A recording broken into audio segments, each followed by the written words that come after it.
so Man to Man podcast, we're back again. Last time you had a great interview with Rich, which awesome. was so good listening back through that. And Rich is an old friend of yours, but Rich is an old friend of mine too. I've known Rich for a long time, and it's so neat to it's cool to have people like that in your life that just know so much about you, and they know who you were and who you are, which in some cases is a little embarrassing at times, right? It could be good, it could be bad. Yeah, exactly. Right. So Rich has probably seen me at some of my worst days and see me in hopefully what is some of my better ones. So that's really good. So go back and watch that one if you haven't, because it was so good. It was just cool. It was cool to see that and be a part of that. Right. So it was just super neat. But we're just two guys having a conversation is the point in this, talking through some things that come to our heart. I'm not anything like some Bible scholar or anything like that. I just have questions, and you try to help me out to understand that. And between the two of us, I think we talked through a lot of stuff and come up with some good things. So we're going to do that again. We have our Becoming a King retreat. First time we've done this retreat. Super cool facility up in Trout Lake Camp in Minnesota. I've been posting some pictures of the facility on our Facebook page, which is super cool. There's some of the neat things that they have there. It's a whole different type of camp than we typically go to. So check that out on the website, mantoman.org. Get yourself registered. So we still have spots open. People can register. April 13th through the 16th is the retreat, Thursday night to Sunday morning. So we want people to register to come join us for that. But we wanted to do a lead up to the retreat and give people a little taste of some of the meat, right? So this one, as Rich said, he read this book and he said this is a meaty book, right? This one is it really makes you stop and think through a lot of things, and it was interesting to me because when I sat down and I said, okay, what do I want to go through? What kind of things can we kind of give people a taste of what's to come? Chapter 3 in this book immediately jumped to my head. It is the chapter that I think grabs me the most, right? And it speaks a lot to me. I mean, I have pages of notes from this part of the retreat because he doesn't go through chapter by chapter, but the major topics he hits, and this topic, it hits hard, and it coincides with some things that we do at the basic retreats around the poser, right? So they kind of go hand in hand. So we're going to talk about that a little bit here. So why don't you start us off with the opening quote from the chapter, which I think is phenomenal. Yeah, it's great. It's from Terry Pierce, and it says, "There are many people who think they want to be matadors, only to find themselves in the ring with 2,000 pounds of bull bearing down on them, and they discover that what they really wanted was to wear the tight pants and hear the crowd roar." I just love that. I love that.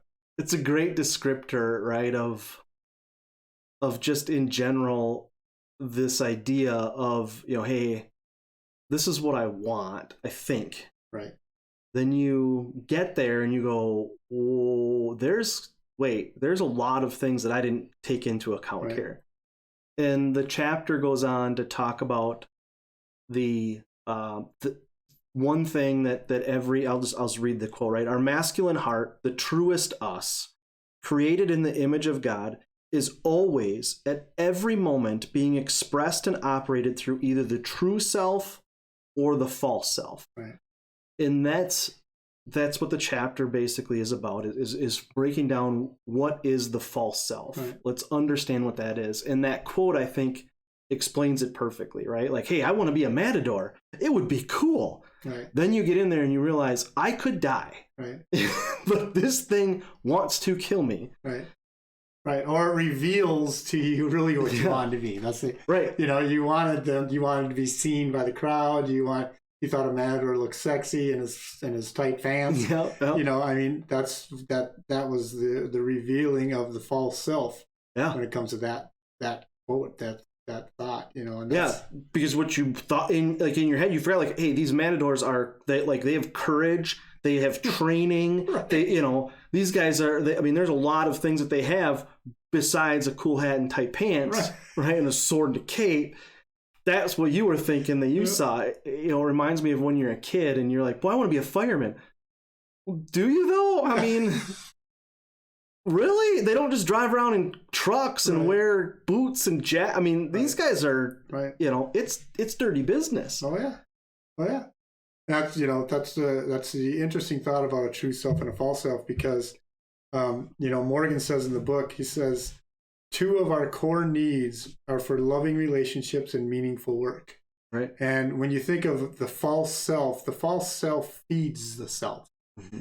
It's everything that I want, everything that I think I want, everything that I want to be, who I want to be like. That's what the false self will feed, is Mike Mikowski. It feeds me. And the true self will cause me to feed others. The true self's going to bring love to someone instead of expecting love from someone. Going to give patience to someone instead of expecting patience from someone. Which we're probably going to tap into a few stories of mine where, the false self was there, but I believed it to be my true self. So the false self obviously comes from this want to protect ourselves. Yeah. Much of what we do, right, much of what the false self come from is this want to protect yourself. It's not inherently evil, right? No. You're not making something up to hurt people. No. It comes from this want to, like, hey, I don't know. I don't know what I am. I don't know who I am. So what do I want people to see me as? Right. And it stems from that, right? And so I think we don't want to do is to have people think like, hey, it's this evil persona, right? It's the evil side of me. No. Because it's not. No, in fact, Morgan says the most dangerous dimension of the false self is that it often works for us. Right. Providing false nourishment, satiating the need for identity and validation apart from God. That's what's so key about it. It'll be things that will feed us, that will actually boost our ego, help me to be more prideful. Because why? Because it makes me feel good. That false self is innately going to cause me to be number 1 and anybody else number 2. And like you say, this may not be evil. In fact, one of the stories I have is when I first got saved, I wanted to be a good preacher. I just wanted to be a good preacher, and so in order to be a good preacher, I started. I was taking the Rhema correspondence course, Kenneth Hagin. And I was taking a course and I was reading all his books and stuff like this. And this is about the time when I was beginning to preach every week for the students when you were there. Yep. And so instead of studying God's word, I began to take Kenneth Hagin's teachings. Sure. I even bought his Bible. He's got a Kenneth Hagin Bible, and the back of it was like 300 of his sermons in the back of the book. And so literally I was taking those sermons and I was copying them verbatim because I wanted to be a successful preacher. So that's not bad. No. Nothing wrong with that. Right. But then one time I was preparing and I just couldn't get any peace. I couldn't get no peace at all. I'm sitting up there and it was 2 days of this. And it was Saturday night, the night before I was supposed to preach to the youth on Sunday morning. And I'm like, God, what is going on? God, what's going on? I'm going through all the Kenneth Hagin books on healing and going through all the Kenneth Hagin's books and just waiting for this inspiration. I'll never forget it. I slammed the book down on the table. And I was like, what is going on? And God really spoke to my heart and said, you're getting all your information from the wrong book. Oh, right. Those are Kenneth Hagin's sermons. I want Mike Mikowski to preach.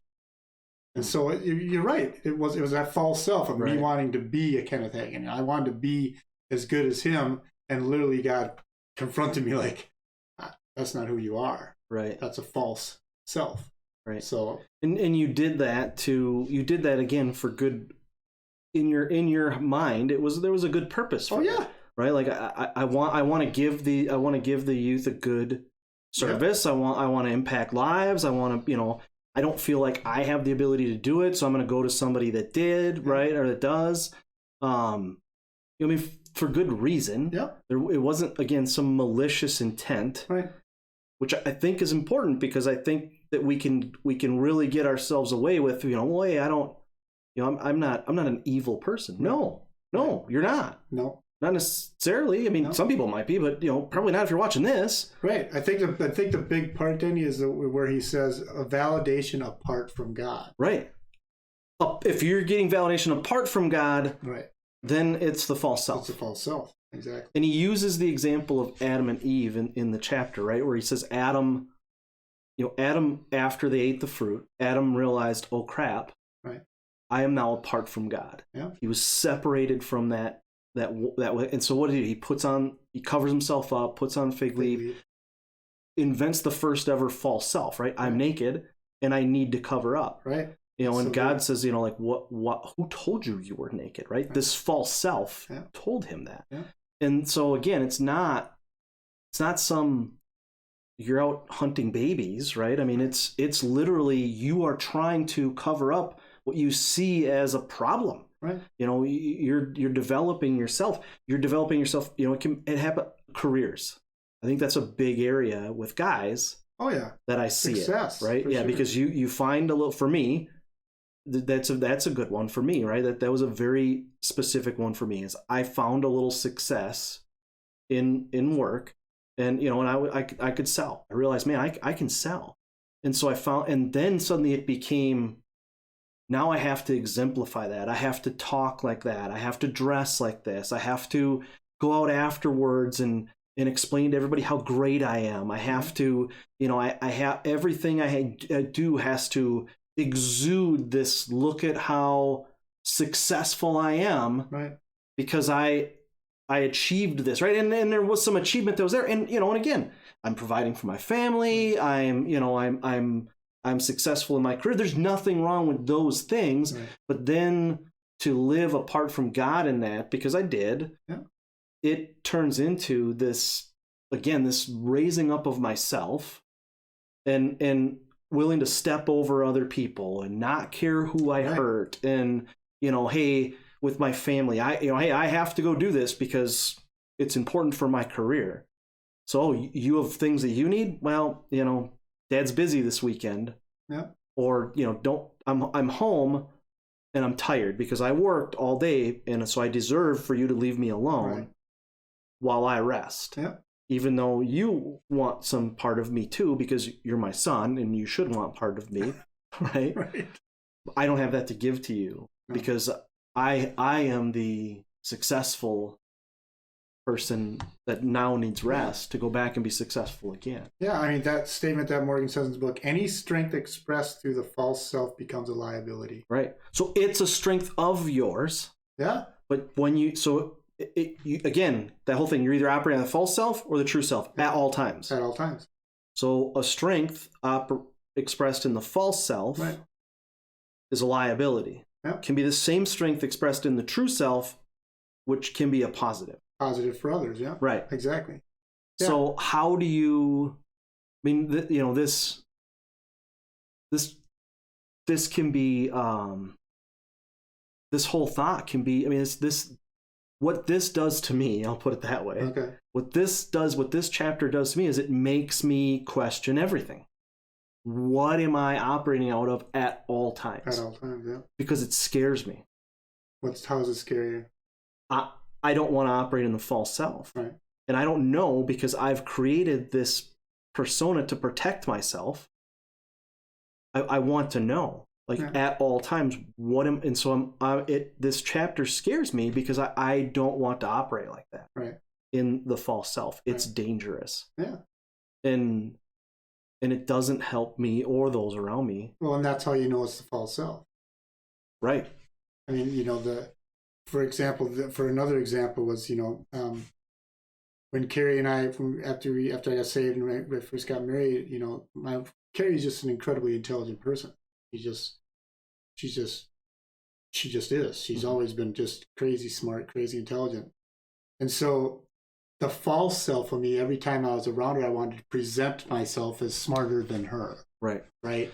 So I remember making things up that weren't true just so I could just look intelligent around her. Right.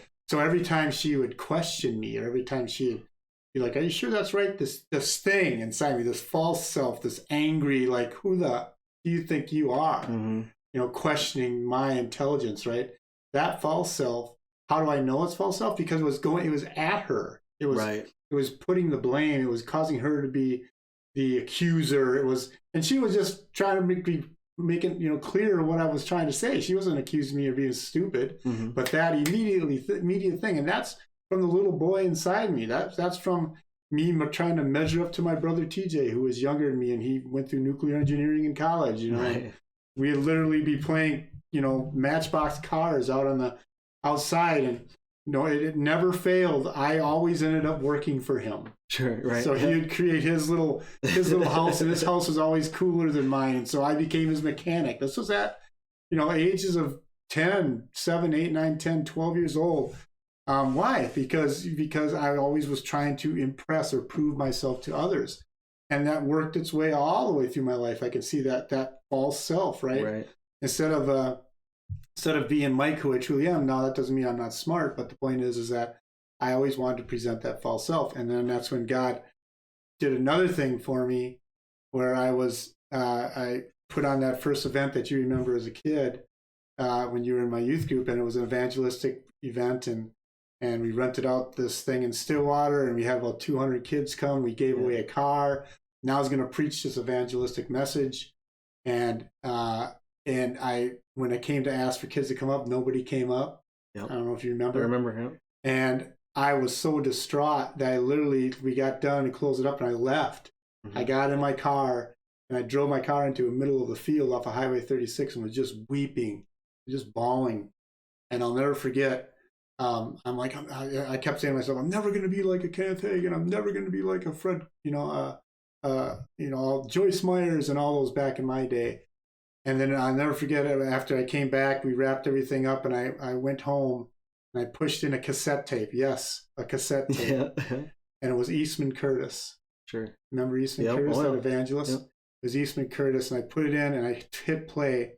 And Eastman said, he's like, he goes, whenever I questioned who I was in God, he goes, I'd always walk to the 18th green of the golf course by my house, and I'd sit down and I'd pray. And he said, one time I was so upset. He said, I was crying out to God saying, God, I'm never going to be a Kenneth Hagin or a Kenneth Copeland or, a Joyce Myers. And God spoke to his heart. This was on the tape right after this happened to me. And God spoke to his heart and said, Eastman, he goes, I already got a Kenneth Copeland. I already got a Joyce Myers. I need an Eastman Curtis. Right.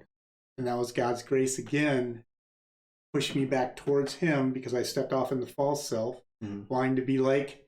Right. Right. And then God's like, no, you need to come back to me so I can make you the best Mike Bukowski. Right. Right. So that's happened many times. Right. Where God has almost stepped into my way and been like, you're trying to be somebody you're not. In fact, I wrote down, we search the world trying to find our identity when we're supposed to be bringing our identity to the world for others to find. Right. Yeah. Your identity, like those two things tie together, really closely with what we're talking about here with false self, true self, and identity, right? Because we are inventing our identity and then presenting it to the world, like you just said, versus just being ourselves, right? Versus bringing what God has put in us to the world and then living in that. Right. And, the false self really wants to kind of take over and to create something that's not effectively and constantly be doing that, which leads to confusion and leads to self-doubt, right? Because like you said, you're going, hey, I want to be this. That's that false self that's creating that want to be that versus you just put on a youth event with 200 kids in Stillwater that's probably never seen anything like that before, right? So what was actually done there? Yeah, maybe not what you had in your head, what your false self wanted to have happen, but your real self, you didn't get to actually live in what actually happened there, what really was going on there, right? Which was a pretty incredible thing. Yeah, I always remembered, it was always interesting to me in that church. I remember thinking back now is that the youth was almost as big as the church itself. Yeah. It's sometimes probably bigger. Oh yeah. And, not to knock the church at all, but, that's a lot to have that as something that you can now go, hey, this is a big deal. Right. Yet we were always like trying to strive for the next bigger thing and the next, thing. And that false self out ahead of us going, that hey, false this is self what you caused do. us to not see what actually God was doing at the moment. Right. Or in our life at the time. Why? Because we were so much focused on what I wanted to be like instead of what God created me to be like. And so, all that stuff that did happen, that God did produce, that he did make, was blank to me. Right. Because I so much was focused on the false self. And that's why Morgan says, the external world is easier to access, to measure, to evaluate. The inner world takes time. Yeah. Curiosity, and above all, honesty. We often won't consider employing until the pain is more than we can bear. Right. There's so many things out there that's trying to capture our attention to try to create in us this false self of who we should be as the world sees it. Right. Successful businessman, entrepreneur, body like a 6-pack abs, everything, all those kind of things. There's so much out there trying to create that in us, and we forget the fact that God's already created in us everything he wants us to bring to the world. And it's not measurable, right? I mean, in the end, a lot of times we can't measure what God is doing with our true self. Right. We don't know, frankly, or we don't have access to everything that's being done until years and years later. Like you just said, it takes time. Now you can look back on it and go, holy crap, that was a pretty big deal with that youth ministry, of what was going on here. I would imagine it doesn't exist even now, anything like that in this area. Right. And yet at the time it was, there was no measurable there that we knew of. Right. It takes the time to get back and be able to look back on that and see what happens. And I think that it's even more subtle when it's your kids and your family, right? I mean, when it's your kids, you might not see that. I mean, it can be a long time before you see the result of good things that you did when you were parenting your kids, right? It can be decades later before you see, but you have to, by operating in your true self, it's the only way you give yourself a chance to see that. Right. Operating out of the false self will produce false results and negative results every time. And they become a liability. Yep. And you have to somehow protect them. You have to somehow makeshift it. It's just a continuing cycle of getting further from God and more encompassed in yourself and who you want to be and what you want to be like. Right. But the fact is that each time you dig deep, like Morgan says, it's external worlds are easy to compare myself to, but when I dig deep and listen to what God's saying in my heart, to be patient in those moments when I want to be angry at Carrie or with my kids. Why? Because patience is part of the fruit of the Holy Spirit. So that's obviously operating out of my true self if I'm that way with, you know what I mean? Right. It's a lot harder than just becoming the next successful businessman in the world, whatever the case may be. Why? Because that's your inner self. That's your true self. That's where the work needs to take place. If we don't receive from the outside in, we actually receive from what God's put in us so that it can be brought out of us. And for me, like you, I love this chapter. I know you said it was tough, for you to read, but I mean, the stories that I have from confronting that and then learning from it, and then how I believe I've become better at certain things and can recognize my true self and my false self. But there's, like say, we're a work in progress. So it's tough for me because of the damage that the false self does, right? I mean,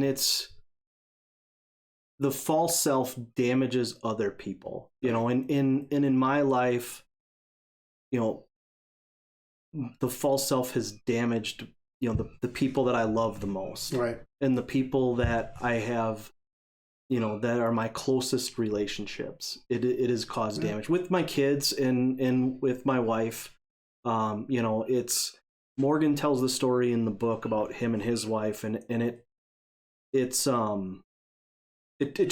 rings so true, and it really is. It's amazing to me how how Morgan and my story is so parallel to each other, and that's why I think it gets me so much. Is he talks about how driven he was, right? How he's got such a driven personality and how that hurts the people around him when it's in his false self, but it accomplishes so much for God when it's in his true self, right? Same thing. Like I have a very big personality, and and when it's in my false self, there's no room for other people around me. Right. It literally sucks the life out of, like, my wife. It sucked the life out of her, where she was like, I can't live around you because your personality is too big for me to exist in this world, right, with you. I just can't. Right.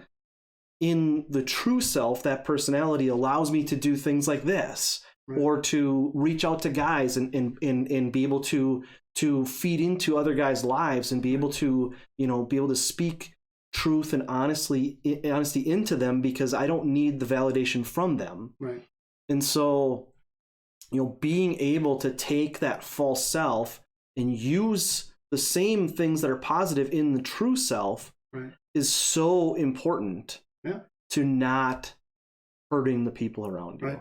Because in the end, operating out of the false self, I believe 100% that you will do damage to the people around you. Yeah. No matter how much you try not to, if you're operating out of your false self. Oh yeah.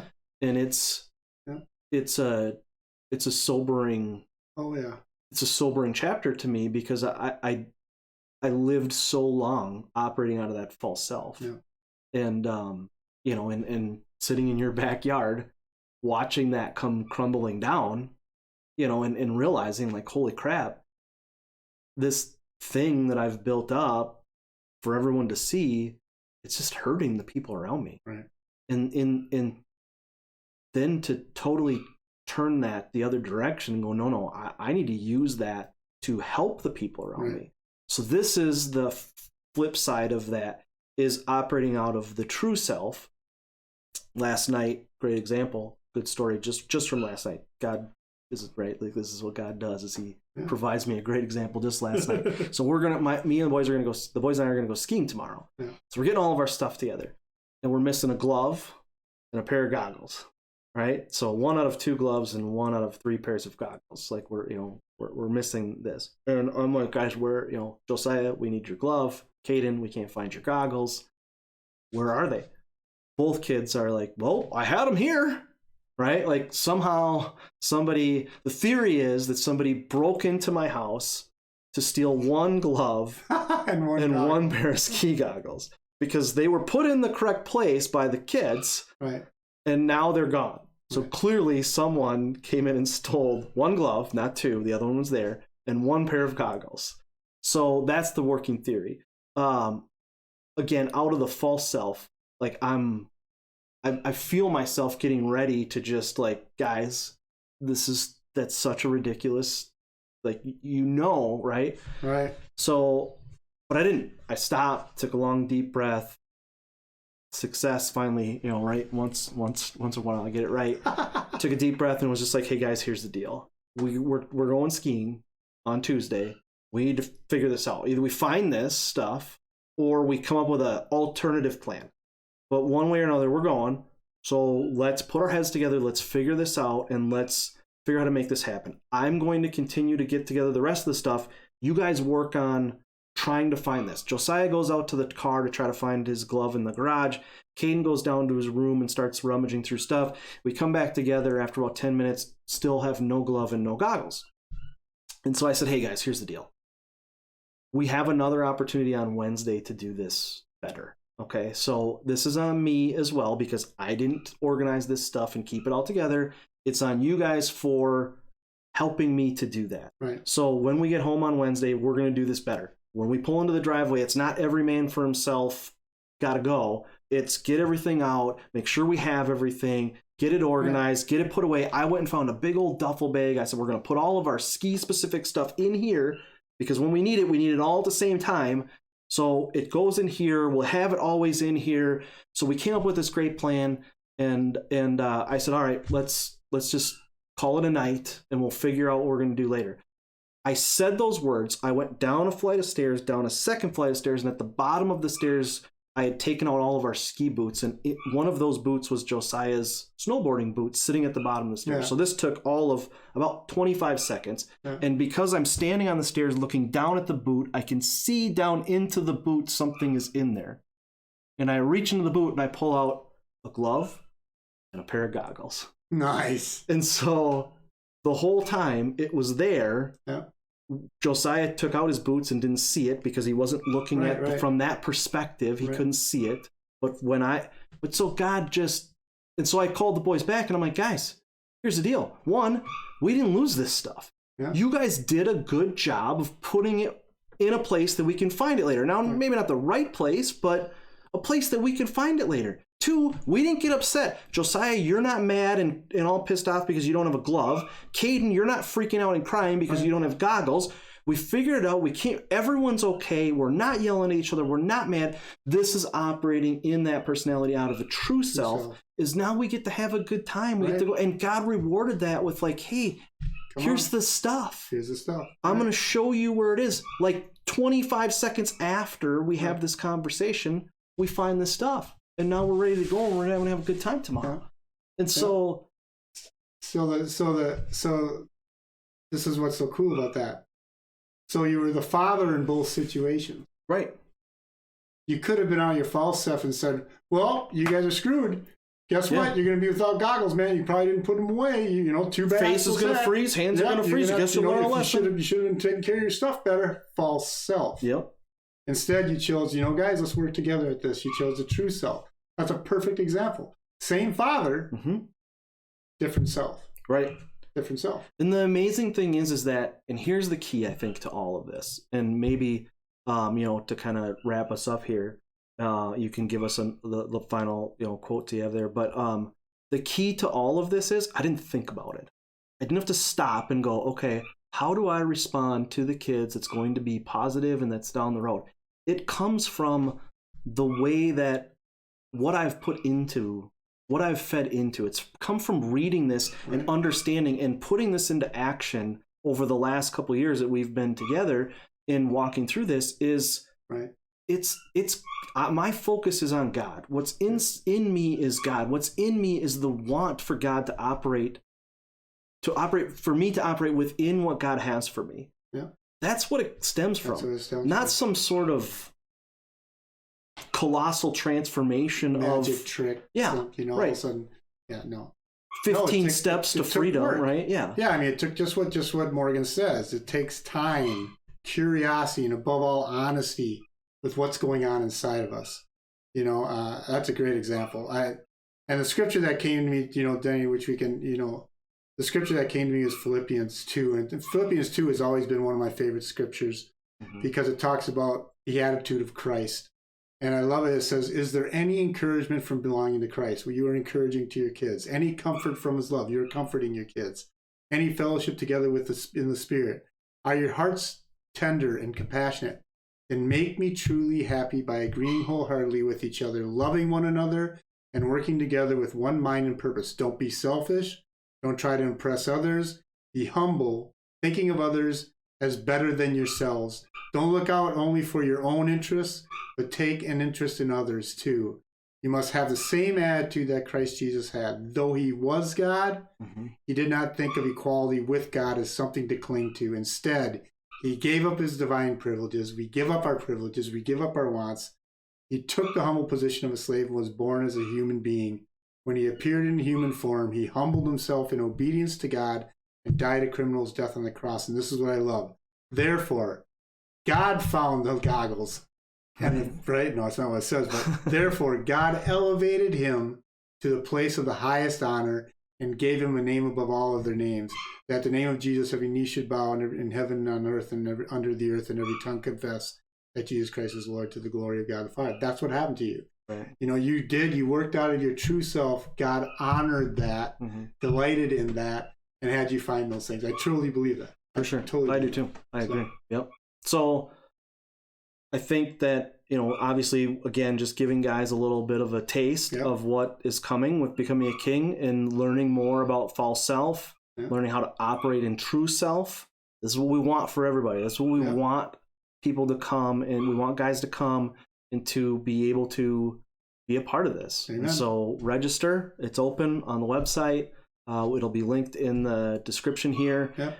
I just can't wait to see the things that come out of this. Amen. Because it's amazing. Operating out of our true selves. Right. All right.